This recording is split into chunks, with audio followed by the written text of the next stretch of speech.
And Alan Hahn here with you. Really? For the next couple of days. What up, Honey? What's going on, boys? How you been, brother? I'm good.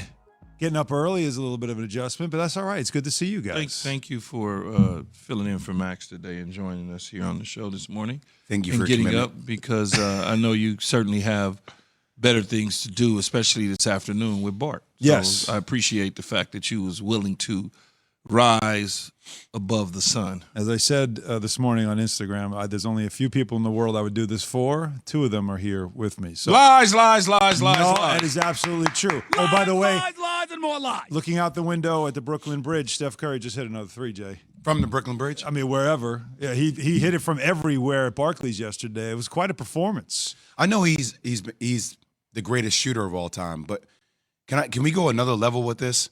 He warrants more attention than any player in NBA history.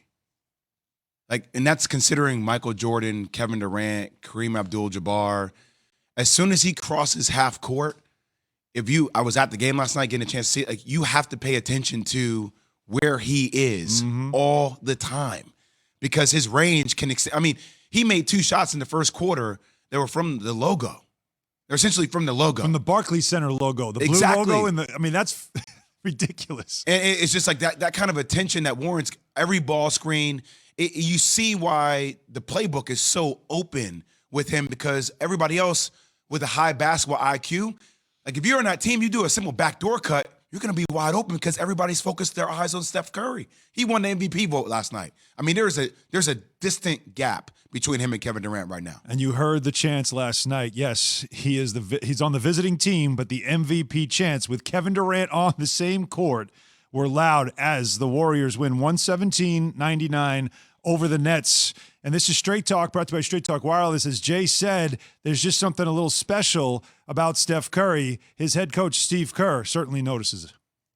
Steph is, there's never been anybody like him. So he's an offense just by himself. He's an offense because he's going to pull defenders with him 35 feet from the hoop. And then it's a matter of putting smart people around him like Draymond, like Andre, and many others who are going to take that defensive attention that Steph gets and then make behind the play. That's the beauty of having him, though, Han, is like the coach just said, though, when you are pulling people from underneath their basket to run out there, even though they don't have a shot in hell, even if he pulls the trigger, you have athletic people, long people around him that can do the back cuts, get underneath the basket. I was watching Draymond last night, or even Draymond the last several games. He looked like a different, like he young again to me. You know what I'm saying, being able to get underneath. And if he decides to dish it, it's such an easy, smooth transition for that. I'm like, okay, they might be the best team out west. They might be. It's still early, but you know how that goes. Not easy for you to say. I was actually going to go there. That was all Straight Talk, brought to you by Straight Talk Wireless. No contract, no compromise. Jay, I don't think you were ready yet to say there was a changing of the guard or maybe a return to really the favorite in the West. But have the Warriors convinced you that maybe they are that team to beat in the West? Yeah, they're the team to beat right now. Especially, you see a lot of those numbers skewed defensively about them being the best defensive team in the league. But I saw it translate last night. I saw Andrew Wiggins guard James Harden down the stretch and really stay on James Harden's left hand the entire time and make him look like a less human being, like a less basketball player. I saw Draymond Green guard Kevin Durant, and when they try to pinpoint switches, when they try to get Stephen Curry on Kevin Durant, I see Draymond say, we're not going to switch. I'm staying here on this matchup.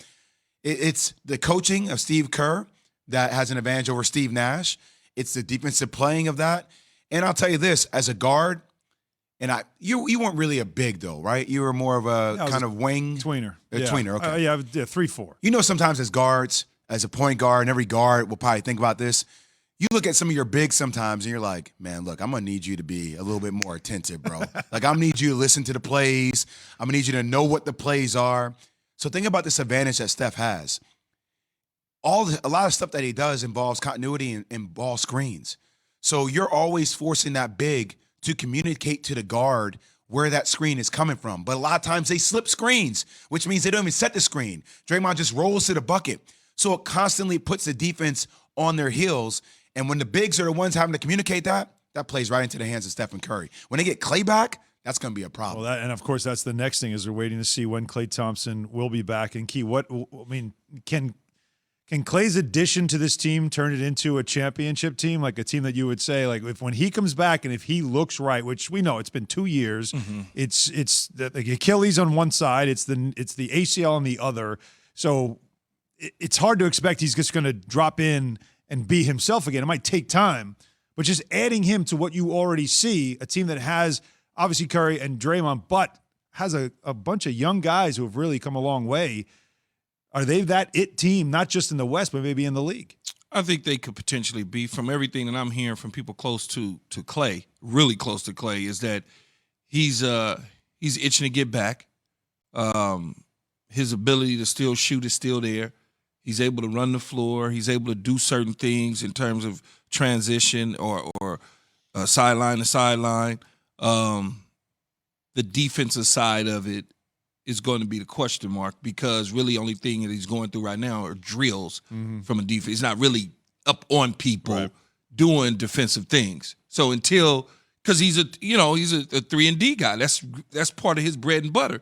But he can always shoot. That ain't gonna never go away, right? He can doesn't always age. It doesn't age. He can always do that. But what made him as special as he was as one of the top players in the league is he can play defense as well. If he can get some of that back along with the offense, then this team certainly is going to be a tough out. No matter who's coming out of where, it's going to be a tough out. Steph Curry is going to turn 34 this season, Jay. What's the window for the Warriors to get? If there's one more title to get in his prime, what's the window? I think they got another 3-4 years. 3-4 years. Yeah. I mean, That puts him at almost 38. 38. He's 34. 34. He's going to be turning 34 this 40. season. Oh, Draymond's 31. Yeah. My No. bad. Yes, I think I'm another so if you're 3-4 giving him years. 4 years. Can I tell you why? When you go and you play pickup basketball, there's always one dude at that pickup, that 24-hour fitness, that can just shoot the lights out of the ball.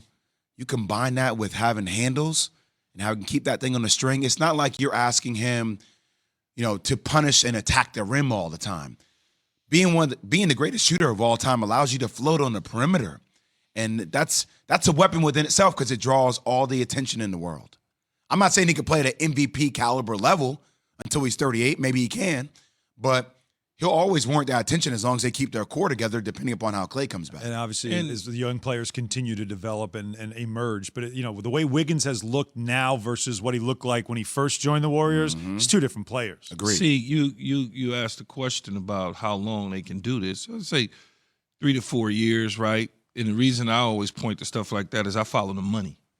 Because the people in the building know more than we do because they see it every day. And they can see, okay, and so when they project it, I'm going to pay this type of money over a long-term period because they're saying to themselves, we got this good for the next 3 to 4 years, so we might as well invest in this for the next 3 to 4 years. We're not just investing it this year, so why not give him the long-term extension? Well, this conversation is going to lead us into a lot more things, including, of course, the impact on LeBron James and the Lakers and their future as well in opportunities to win championships. With this team emerging, it does change the conversation. We haven't even talked about the Nets yet and what it also means for them and what we saw last night. But